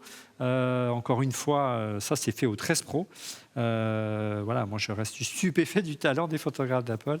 J'ai loin d'avoir ce talent-là quand je fais mes photos de mes enfants. Hein. Mais t'en as pensé quoi, Emmanuel? Écoute, moi, j'utilise beaucoup depuis le 11 Pro Max et ça s'est encore accentué l'année dernière. J'utilise vraiment de plus en plus mon iPhone pour faire des photos qui soient des photos, on va dire, sérieuses. C'est-à-dire que c'est plus un gadget, c'est vraiment un vrai outil de production de contenu. Et là, je pense qu'on passe encore un cap. J'ai pour l'instant été déçu, je te dis, sur cet aspect luminosité, mais Ouais. est-ce qu'on a eu une version finalisée je ne sais pas. On n'a pas eu le temps d'aller trifouiller dans les réglages. dans les tréfonds des... Voilà. Alors regarde cette Mais, photo prise de nuit, on peut le dire. Regarde, là le mode nuit est présent quasiment partout, y compris sur l'ultra grand angle, et même Ouais. sur la caméra frontale. Regarde, cette image est encore assez étonnante. On a vraiment hâte. On refera une mission, Emmanuel, ensemble, avec tes propres clichés, et on comparera. Souviens-toi, on avait fait une très belle émission ensemble. Ouais. Lorsqu'on avait comparé l'iPhone avec les meilleurs appareils photo du marché. Évidemment, il y avait des Ouais. différences, mais ils n'étaient pas aussi sensibles que ceux-là. Alors, la principale nouveauté, quand même, il y en a une qui est majeure cette année. Je ne sais pas si vous avez eu le temps d'essayer, et toi notamment, Emmanuel, c'est que l'arrivée sur l'ultra grand angle, on en parlait à l'instant, d'un mode macro. Est-ce que tu as eu le temps de t'y essayer? Regarde, c'est quelques clichés. On voit cette jolie photo, regarde, de nature morte. Alors, je ne sais pas si c'est des fruits, je ne sais pas ce que c'est en fait. Aidez-moi, les enfants. Moi, je dirais C'est des grosses ailes, non? myrtilles avec des myrtilles. gouttes d'eau. Des myrtilles. Et puis cette fleur, c'était pas une qualité intrinsèque de l'iPhone, le mode macro. Là, c'est un mode automatique. Hein. C'est un peu particulier comme fonctionnement, Emmanuel. Alors oui, c'est un peu particulier parce que il y a une espèce de bascule quand on passe en macro. Je ne sais pas qu'est-ce qui se passe exactement au niveau de l'électronique, mais ça se voit. Là, il y a une espèce de saute. Mais après, quand on fait de la macro, on n'a pas forcément besoin de passer, en tous les cas en vidéo, d'un mode standard à un mode macro avec une quelconque notion de progression entre les deux. Moi, je trouve qu'il y avait déjà un joli truc. Alors sur le 2,5 fois, sur le petit téléobjectif, on avait la possibilité d'aller relativement proche. Moi, j'utilise beaucoup faire des photos de fleurs, des insectes et des choses comme ça. Et là, le fait de l'avoir aussi sur le grand angle, je trouve ça plutôt chouette. Et en même temps, c'est un peu antinomique parce que les amoureux de la macro vont pas trop utiliser des focales grand angle. Pour aller faire de la macro, on va aller plutôt utiliser des focales dits des petits téléobjectifs, au-delà de 50 mm, en tous les cas, entre 50 et 105 mm pour la plupart. Donc là, je trouve ça dommage qu'ils aient fait ça sur cette focale-là et pas sur le x3. Ça aurait été vraiment top. Alors regarde, une question très pointue pour toi de Laurent 2, alias Lolo 243. Bonjour, je dispose d'un 11 Pro et hésite à changer pour les capacités photographiques pour le 13 Pro. Mais quoi penser du téléobjectif ouvrant à 2.8 contre 2 avant? De façon générale, en photographie, le capteur plus grand va-t-il compenser la régression de la focale? Merci. Merci pour votre question. Emmanuel, on est passé de 2.5 à 3 déjà. C'est déjà un progrès, mais ce n'est pas non plus transcendant par rapport à ce qu'on voit sur Android où on a des télés qui sont beaucoup plus puissants. Hein. Disons qu'on est plus proche. Le 2,5 fois était un équivalent, je crois, 57 mm ou quelque chose comme ça. 52. En focale. 52 mm, voilà. Donc là, du coup, passé en 3 fois, on n'est pas loin, je pense, des 70 mm, un truc comme ça. On est plus proche. Ouais. Pardon? 77. 77. Tu vois, j'ai Ah, pas du tout fait de conversion. Quelle encyclopédie. Mais donc, du coup, voilà, la focale Ren en 24-36 pour pouvoir faire du portrait, c'est le 85 mm. Et donc là, on s'en rapproche beaucoup plus. Alors ça, j'ai pas mal joué avec tout à l'heure avec Didier cet après-midi. Alors, t'en as Et pensé quoi de ce zoom? alors, j'ai trouvé ça plutôt sympa. C'est assez chouette. Après, si tu veux, pour répondre à la question de façon plus précise, déjà une petite imperfection, c'est-à-dire que c'est pas la focale qui change, c'est l'ouverture. La focale, c'est justement l'ouverture du champ, et là on parle de l'ouverture du diaphragme. Entre 2 et 2,8, c'est assez conséquent, mais vu qu'on est en effet, on est un petit peu plus serré en focale, j'ai pas vu de différence flagrante. Et je préfère avoir un 77 mm qui ouvre à 2,8 plutôt qu'un 50 qui ouvre à 2 en ce qui me concerne, puisque c'est une focale que je vais plutôt privilégier justement pour faire du portrait. Et ce que j'ai bien aimé aussi, c'est que je ne sais pas pourquoi, j'ai la sensation que la stabilisation est meilleure aussi sur le x3. Voilà. Oui, parce que tu as une stabilisation que tu n'avais pas l'année dernière. Exactement. Elle était que sur le grand angle, tout simplement. Ouais. Regarde cette photo également prise par les photographes experts d'Apple. Ce petit portrait, effectivement, c'est assez bluffant de précision, de piqué, encore une fois. Alors, et apparemment, c'est pas des photos retouchées. Ça laisse rêveur.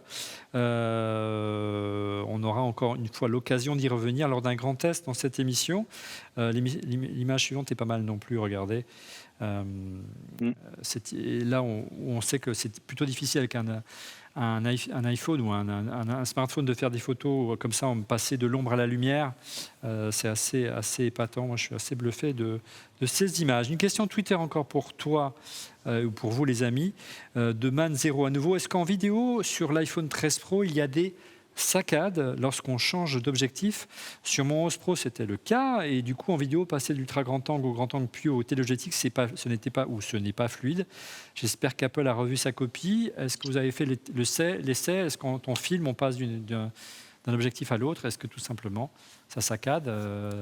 Vous avez essayé, les amis? Moi, je sais pas je laisserai la parole à Emmanuel. Moi, j'ai testé tout à l'heure rapidement. En fait, ça dépend aussi de la distance de ce que tu vois. Il y a selon l'environnement, il y a un à-coup qui peut être plus violent ou pas. Tu vois, si tu filmes quelque chose assez près, tu peux te retrouver avec effectivement un à-coup qui est plus fort, parce que si c'est quelque chose qui est sur un plan plus large, c'est mieux. Je laisse Emmanuel répondre. Hein.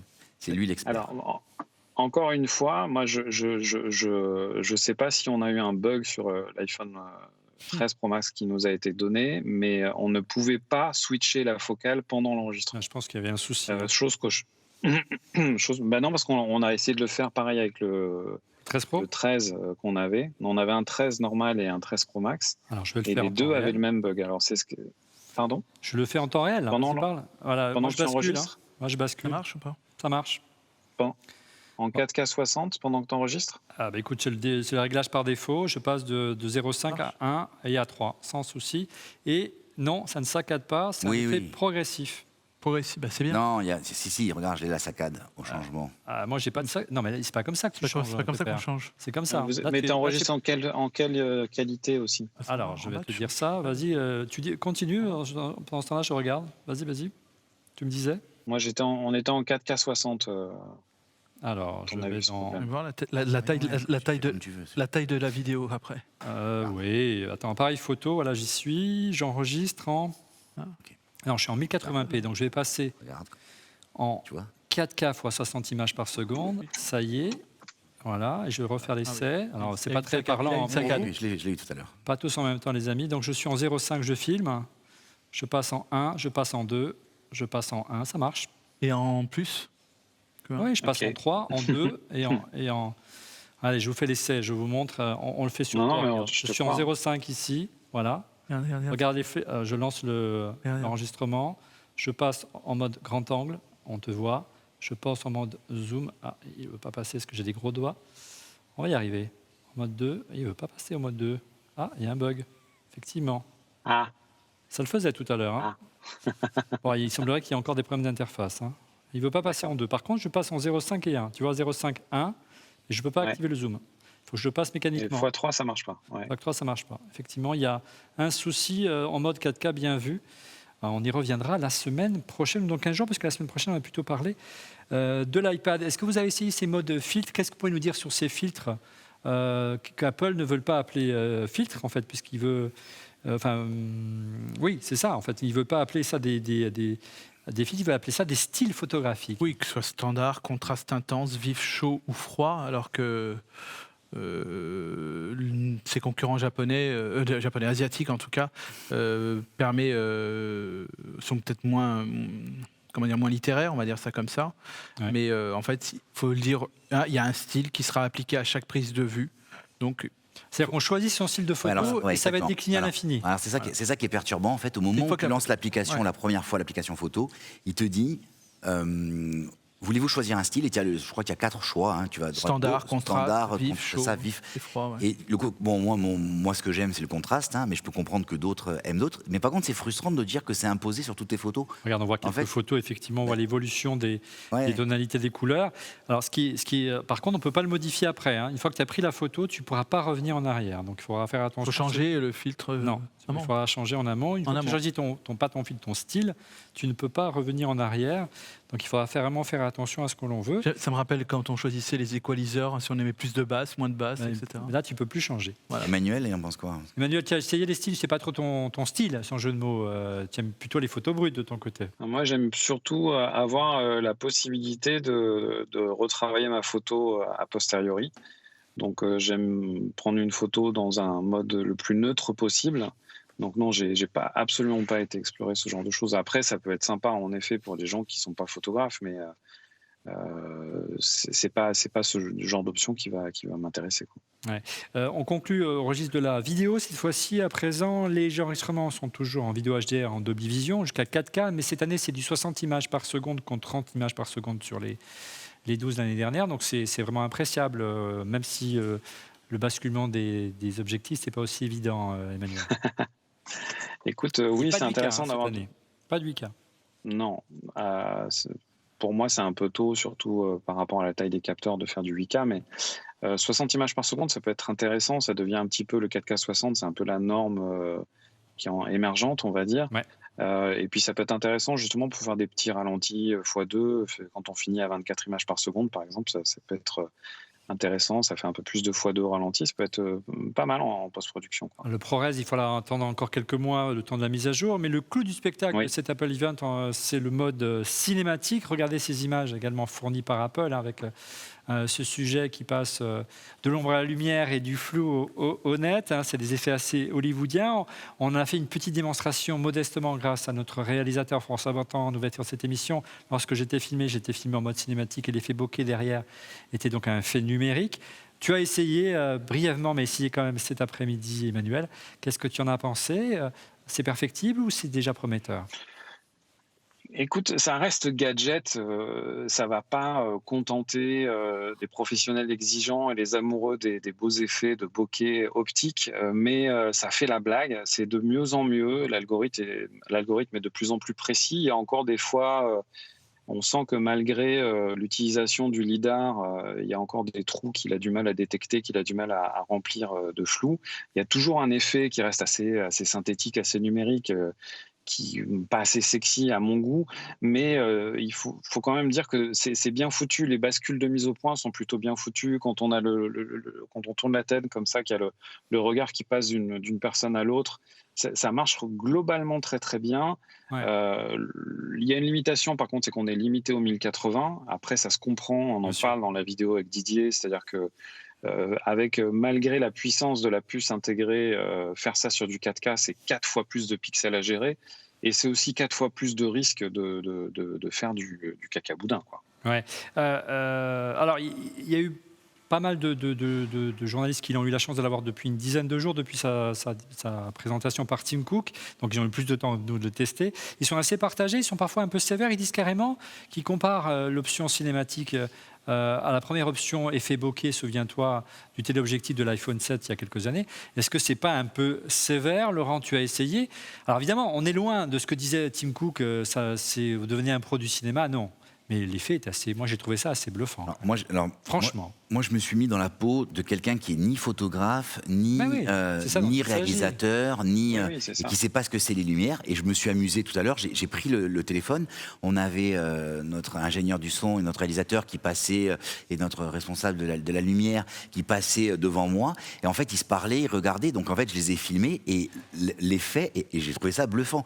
Alors oui, il y a encore des problèmes de lunettes. Je t'ai pris tout à l'heure de biais et les perdu lunettes, par les lunettes, tu as le flou, il n'est pas parfait autour de la lunette. Détourage des cheveux aussi. Mais j'ai trouvé ça assez étonnant. À un moment donné, j'ai l'impression que la vidéo, j'avais réglé mon objectif pour changer la profondeur de champ entre deux personnes qui étaient décalées de 1,50 m ou de 2 mètres. Quoi. Ouais. Donc je me dis, je pense que... Je suis pas sûr que beaucoup de gens arrivent à l'utiliser ou pensent à l'utiliser en famille quand tu vas tourner un film sur le truc, mais les effets sont assez bluffants. Stéphane, Oui, non, de toute façon. pour les réseaux sociaux, Oui, c'est pour pas c'est béni. ça, voilà, c'est exactement, c'est pour les Instagrammeurs, les TikTokers, les YouTubeurs, les ce que vous voulez, c'est parfait et je pense que c'est une première, c'est peut-être une première version, mais je pense que logiciellement parlant, en tout cas avec les mises à jour, peut-être que nous allons avoir des bonnes surprises dans les mois à venir avec les différentes Oui, il versions va progresser, c'est du logiciel. c'est du logiciel, c'est la iOS Justement, 15, comme voilà. c'est du logiciel, il y a une question que j'avais oubliée, mais je la remets maintenant, d'éditoyer alias Aliencorp sur Twitter. Une question peut-être plus pour Laurent. Pas d'iPhone cette année pour moi, décidément, sauf si j'ai un très bon plan, on va voir. Dommage que les nouvelles fonctions de cinéma ne soient pas implémentées. J'imagine que mon 12 Pro Max est capable de le faire. En fait, Apple semble insister que c'est vraiment une fonctionnalité propre à la nouvelle puce A15, Laurent. Je pense que oui. Je pense qu'ils s'en servent aussi comme segmentation du marché, quoi. Ouais.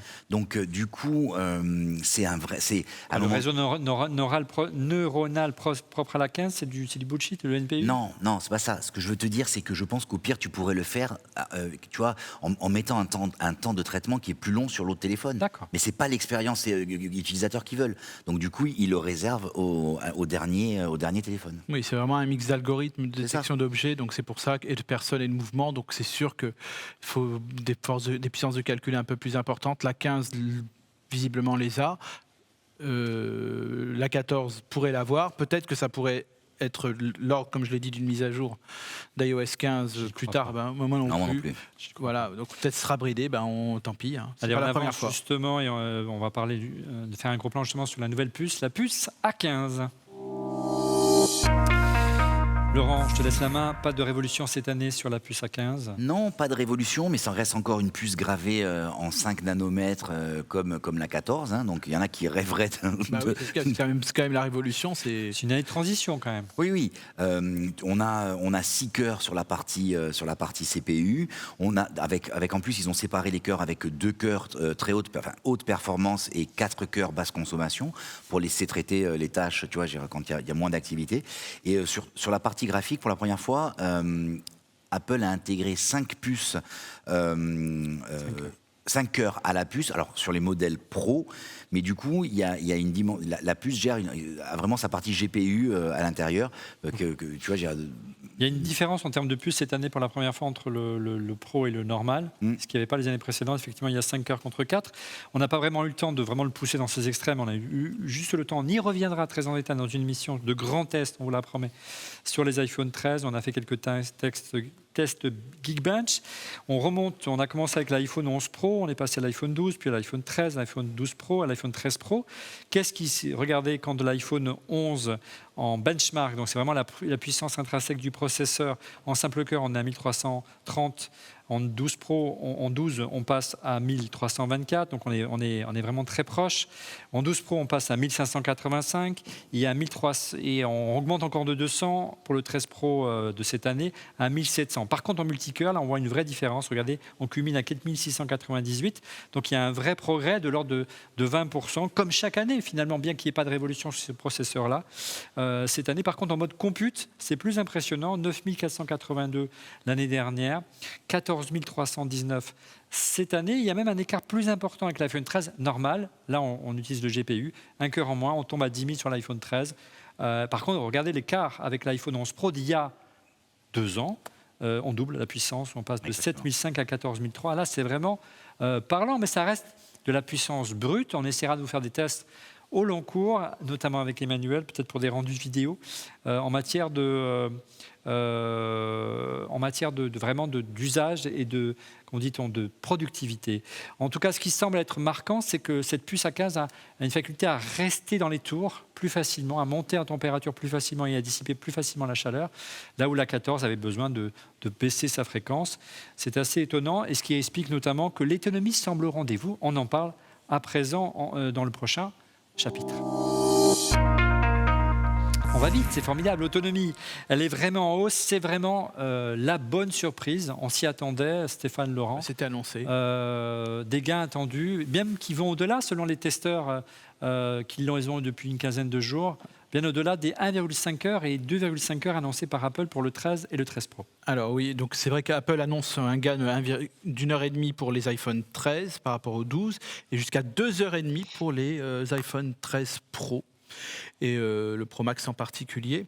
Et le bond en autonomie est vraiment, selon nos confrères, donc impressionnant, parce que 0,1 plébiscite l'iPhone 13 Pro, pas le Max. Ouais, c'est étonnant. Hein. Et parle de bond en avant, vraiment un véritable bond en avant. Là où l'iPhone 12 Pro tenait 11h50 à peu près, là, son successeur affiche 17h40. 6 heures de plus. 6 heures de plus, ce qui paraît complètement dingue. Pour The Verge, sous la plume donc, de Dieter Bohn, l'iPhone a tenu la journée de 7h à minuit en usage intensif. Moi, mon 12 Pro, il ne tenait pas la journée. Là, il y a juste Johanna Stern du Wall Street Journal qui a souligné que le 13 Pro Max que j'ai entre les mains peut tenir 2 jours sans difficulté. Ouais, je demande à voir. Moi, je ne sais pas quel est son usage, mais bon, pourquoi pas. Peut-être elle ne reçoit aucun mail. Non, je ne pense pas, mais quand même. Mais bon, c'est jamais. Elle n'a pas ton usage, en fait. Ah non, mais moi, j'aimerais bien savoir, parce que là ça m'intéresse.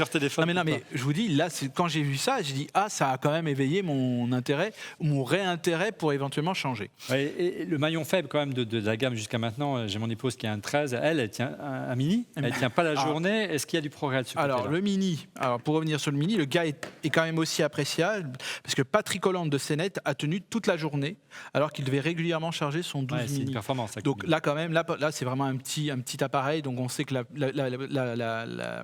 batterie est bien plus petite, mais là, ça vaudrait le coup. Donc, je pense que quand même, là, pour le coup, les annonces d'Apple ne sont pas surexagérées. Et là, pour le coup, on aurait une bonne surprise. Le gain en autonomie, c'est ce qu'on attendait l'année dernière, mais on comprend mieux pourquoi ton collègue photographe, Emmanuel, a choisi le 12 mini, le 13 mini, parce qu'effectivement, il était un peu limité en termes d'autonomie. Cette année, il devient enfin digne d'un iPhone.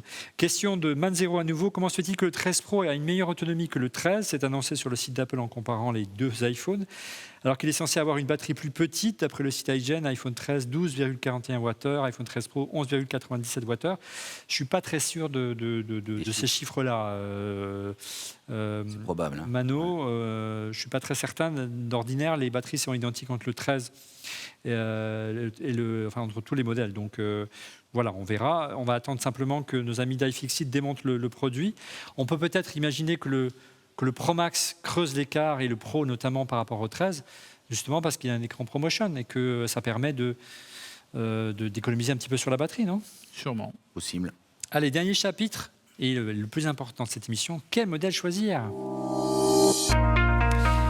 Alors, on vous a simplement posé la question sur Twitter. Regardez, quel modèle choisir ? C'était le sujet donc, de notre second sondage cette semaine. Quel modèle envisagez-vous d'acheter cette année ?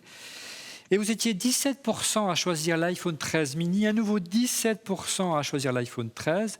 Et celui qui arrive en tête cette année, loin devant le Pro Max qui a 31%, c'est l'iPhone 13 Pro qui est publicité cette année avec 35% des votes. Vous étiez quand même 311 à voter. Les amis, regardez, vous avez le slide à l'écran, l'iPhone 13 mini, l'iPhone 13 Pro et l'iPhone 13 Pro Max. Vous avez toutes les specs, les écrans, les dalles, les vitesses, les puissances, la mémoire, les prix. Quel modèle vous semble le meilleur rapport qualité-prix cette année pour vos usages, Stéphane ? Non, moi je me suis déjà exprimé et j'ai eu beaucoup de réactions d'ailleurs à ma prise de position pendant le... Mais répète-le parce que tout le monde n'a pas vu l'émission. Non mais donc en gros je disais que j'étais peut-être pas dingue d'un changement cette année et que si je le fais c'est uniquement pour des raisons professionnelles parce que quand on développe des applications on a besoin d'avoir le dernier cri. Donc moi comme j'ai l'habitude de celui-ci, je ne prendrai que celui-là. Tu reprends un Pro Max, Un Pro Max, oui, juste par habitude. Alors que par habitude, et que c'est vraiment extraordinaire pour travailler avec. Alors moi j'étais un peu frustré l'année dernière, Laurent, par mon Pro parce qu'il ne tenait pas la journée. Et là il retrouve de la vigueur et puis le Pro Max n'a plus de vraie valeur ajoutée en termes d'autonomie comme il pouvait l'avoir en plus par rapport au Pro que j'avais. Et au-delà, le form factor, moi j'aime beaucoup le Pro tel qu'il est comme ça par rapport au Pro Max. J'ai du mal avec le très grand modèle. Laurent, qu'est-ce que tu vas choisir si tu changes, hein? Alors, moi, le modèle qui habituellement me va bien, c'est le Pro, pas le modèle Max. Après, j'entends ce que dit Stéphane, et ça fait plusieurs fois qu'on en discute. Et Stéphane dit que le confort de travailler professionnellement, que ce soit la lecture d'un email, la réponse d'un email, regarder, tu vois, d'avoir une ou deux applications qui prend l'écran, c'est quand même un énorme confort.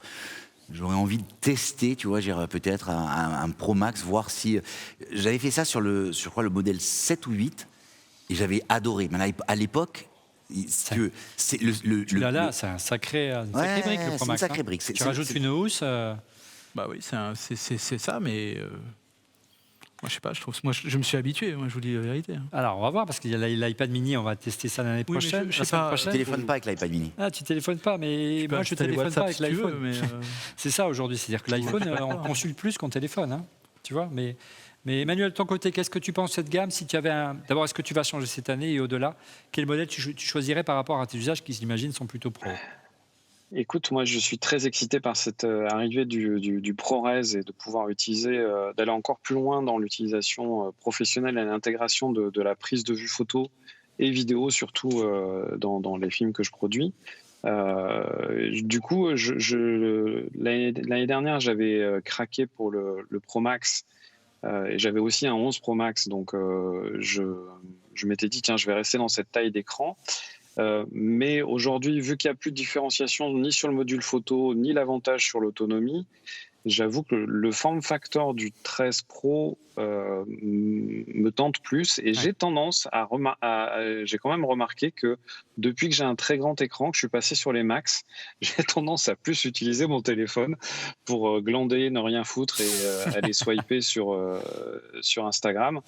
Donc, du coup, je me dis que peut-être je vais revenir au 13. Après, voilà, il y a encore l'utilisation de l'écran comme retour sur mon drone, tu vois. C'est sympa, ça. Donc, je sais pas. Ça sera soit un 13 Pro, soit un 13 Pro Max, ça c'est clair. Mais entre les deux, mon cœur balance. Ouais, moi, j'avais été, je l'ai dit tout à l'heure, très frustré par l'autonomie du 12 Pro par rapport au 12 Pro Max. Cette année, moi, si j'ai à choisir, ce serait plutôt un 13 Pro tout court. On va conclure cette émission, comme d'ordinaire, par un petit coucou à notre sponsor, parce que c'est ce qui nous permet d'être là aujourd'hui. Même si on tourne avec des iPhones, il y a une belle équipe qu'on salue pour cette belle performance de nous permettre de tourner avec des iPhones. C'est assez magique, hein, c'est sans fil, en Wi-Fi, en NDI, c'est bravo de cette performance. Le premier sponsor de cette émission, il s'agit bien sûr de SanDisk, SanDisk Professional. Notez bien, SanDisk Professional, car le célèbre constructeur de cartes SD propose désormais une gamme complète de solutions de stockage et d'archivage à destination des pôles l'image, apte à combler chaque étape du processus de création. SanDisk Professional a notamment développé une solution pour optimiser le dérochage, son nom le Product 4. On sait que c'est vraiment une étape importante aujourd'hui pour les vidéastes et les photographes. Cette docking station se connecte au Mac en Thunderbolt 3 pour décharger jusqu'à 4 cartes mémoire simultanément, hein, c'est important de noter, à des vitesses de transfert jusqu'à 850 mégaoctets par seconde. Le tout est évolutif et le dock dispose de baies d'extension prêtes à accueillir jusqu'à 4 modules de lecteur de carte mémoire au choix, hein. Vous pouvez mettre du CF Express, du COS, du Redmi Max, en plus du modèle micro SD, SD ou CF. Sans oublier 2 ports USB-C pour décharger vos disques SSD de poche ou directement brancher vos caméras. Bref, SanDisk Professionnel vous accompagne à chaque étape de votre workflow. Merci à SanDisk de nous soutenir. Autre annonceur de cette émission, c'est une tradition à chaque sortie de nouvel iPhone et merci à eux. Il s'agit bien sûr de Rhinoshield, nouvel iPhone, nouvelle coque bien sûr. Rhinoshield, spécialiste des protections premium pour iPhone, Android, AirPods et Apple Watch, est partenaire de cette émission. On les remercie. Leurs produits pour la gamme iPhone 13 sont déjà disponibles sur le site www.rhinoshield.fr. Pour personnaliser votre téléphone, vous aurez le choix entre des finitions classiques, différents matériaux, mais également des collections officielles comme Pac-Man, Harry Potter, la NASA et plein d'autres encore. N'hésitez pas à aller faire un tour sur leur site. Il y en a vraiment pour tous les goûts. Et merci encore à Rhinoshield de nous soutenir. Allez, on passe maintenant à nos coups de cœur.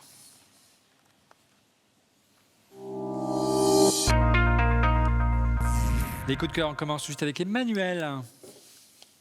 Alors moi, pour une fois, je ne vais pas parler d'image, mais je vais parler de son. Je suis un grand fan du lossless chez Apple et j'étais très, très, très déçu de savoir que sur les HomePod, vu qu'on avait une transmission AirPlay, donc en Wi-Fi, on n'avait pas le lossless.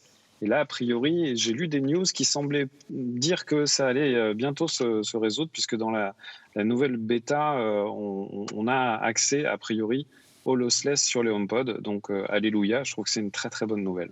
Et le Dolby Atmos, je crois que tu me disais également. Et le Dolby Atmos aussi. Alors ça, c'est vraiment énorme également, parce que si tu vas chez Sonos, pour avoir le Dolby Atmos, il faut changer d'enceinte. Il n'y a pas de mise à jour. Avec le logiciel, on arrive à faire plein de choses. Ouais, c'est épatant. Super, merci Emmanuel. Stéphane, de ton côté? Très rapidement, je vous encourage fortement d'aller à la Fondation Louis Vuitton et d'aller à l'exposition d'art moderne Morozov qui a commencé mercredi 22 et qui va durer 6 mois, donc c'est pas très long, donc je vous encourage à y aller. C'est sur tous les étages de cette fondation Louis Vuitton et une fois de plus on est surpris de dire comment ces deux frères ont acheté toutes ces belles œuvres en très peu d'années en plus. Et ils avaient un sacré flair. Il y a beaucoup de Matisse, beaucoup de Gauguin. Vous verrez, c'est magnifique. Il y a des belles sculptures de Rodin également, très surprenantes. Merci Stéphane. Laurent, de ton côté, plus terre à terre. Quoi qu'on peut s'envoyer à l'air. Je ne sais pas si c'est vraiment terre à terre. Donc, mon coup de cœur, c'est ça. Mais qu'est-ce que c'est? C'est un robot laveur. C'est pas un raton. Non, c'est pas un raton laveur. Non, c'est pas un raton laveur. Qu'est-ce que c'est donc? C'est un robot laveur. Donc en fait, c'est Obot, c'est la société Obot qui sort une mise à jour de son laveur de carreaux. Qui s'appelle le 2S. Et j'ai eu une démonstration cet après-midi. J'ai été bluffé parce que c'est assez génial. Alors bien sûr, c'est pas intéressant quand on a des petites vitres à la maison, mais par contre, quand on a des grandes baies vitrées, le matin, tu prends ton robot, tu le colles sur la vitre, tu lances, il asperge la vitre. C'est-à-dire qu'il reste accroché à la vitre? Il reste collé à la vitre par aspiration, par succion. Il reste collé à la vitre et en fait, il te fait ton nettoyage. Tu peux lui faire un balayage horizontal puis un balayage vertical. Ouais. Et donc, en fait, il y a un tissu au-dessous en microfibre et donc il y a un produit comme du Glacex et qui pulvérise. Il y a plein de brevets dedans. C'est un Français qui vit à Taïwan et c'est assez génial. C'est sûr qu'encore une fois, il vaut mieux avoir des grandes vitres, mais quand on sait combien c'est, je dirais, exténuant de laver une baie vitrée, c'est le produit idéal pour tous les processeurs de grandes vitres. Attention, ça lave aussi, c'est ça qui est assez génial, parce qu'il y a des détecteurs de bordure, donc tu peux aussi laver les paravents de douche. Il faut avoir des grandes douches aussi. Ouais, mais le paravent de douche. Et si tu as une très grande baignoire... On est en train de découvrir la maison de Laurent, là. Non, mais si tu as une très grande baignoire, une très grande salle de bain. Maison connectée. On va vous la faire, cette émission sur la maison connectée. On vous la promet depuis des mois, mais on va y arriver. Mais il faut la faire chez Laurent maintenant. Et non, on va la faire chez Olivier. Il a une nouvelle maison. Voilà, toute neuve. Voilà. Donc ça s'appelle le Obot S2S, pardon. Et ça coûte autour des 400. Ça coûte un peu moins de 500 €. On arrive à le trouver à 450 € si on cherche bien. C'est un super produit. Alors moi de mon côté, mon coup de cœur, je le porte depuis le début de cette émission. Regardez, c'est un magnifique bracelet montre. Ça rappelle un petit peu. Mon papa était assez fan. Je l'embrasse de ce style-là. Des bracelets très années 60-70, ça fait penser un petit peu à la Daytona de chez Rolex. On pense à Bebel notamment, qui était très fan de ce modèle-là. C'est un modèle pour Apple Watch. C'est une marque française, ça s'appelle Éternel, tout un programme qui sort la rallye. Ça rappelle aussi un petit peu le style de chez Hermès. C'est une collection masculine inspirée de l'univers rétro de la course automobile des années 50. Et oui, mon papa a fait le tour de Corse, c'était plutôt bien classé, bravo papa. Un clin d'œil donc aux gants de conduite. Vous vous souvenez, à l'époque, on avait la partie supérieure des phalanges qui était dégarnie et aérée. Tout ça en cuir de vachette, ça sent bon. Et disponible en 2 coloris, miel, c'est ce que j'ai choisi, et noir. Et j'aime également regarder, c'est la boucle déployante. C'est vraiment un très joli objet qui garantit vraiment une fermeture express. C'est vraiment de la belle ouvrage en métal. Je vais la garder, sinon ils vont me la faucher. Et le tout coûte 89 €. Alors c'est un petit peu cher pour du cuir, mais pas dans le marché de l'iPhone, c'est pas cher du tout. Pas tant que ça, surtout, c'est la boucle. Moi, je l'ai essayé tout à l'heure. La boucle est magnifique. C'est une boucle en métal. Et franchement, très bel ouvrage. C'est de la belle ouvrage, je la sors. Et si vous la sortiez à mon application préférée qui est Cocologie, vous mettez plein de motifs différents. C'est vraiment un vraiment un bel objet. Et pour conclure, un autre coup de cœur, c'est à l'équipe technique de Rofelmac. Je ne sais pas si on peut improviser et basculer sur cet iPhone 13 Pro. Alors regardez, on a basculé sur le 13 Pro Max sur le 13 Pro pour montrer les iPhones. les iPhones qui sont là. Alors, Ceux-là, ceux qui ont servi à tourner. ouais, d'abord je montre cela et puis voilà, tout ça en temps réel. Voilà, c'est mon iPhone. On a juste branché, voyez, le courant et on diffuse ici derrière. Tout ça en sans fil. On voit Emmanuel derrière. Hein, je filme tout ça en temps réel. Et regardez, si je me tourne, ils sont là, les artisans dont refait le Mac. François Bontemps, Christophe Modolo, beau travail, les amis. On peut vraiment faire des choses étonnantes avec à la fois des geekeries et du matériel très pro comme ce TriCaster qui est là. Vraiment, je me régale chaque semaine avec vous, les amis. Je reviens vite en plateau, parce que je ne suis plus dans le cadre. On se donne rendez-vous la semaine prochaine pour le prochain épisode de Refait le Mac. N'hésitez pas à vous abonner en cliquant sur le petit bouton, la petite cloche, vous en avez l'habitude. La semaine prochaine, si tout va bien, on devrait parler de l'iPad mini. Vous serez au rendez-vous, les amis? Oui. Allez, rendez-vous la semaine prochaine. À bientôt. Salut.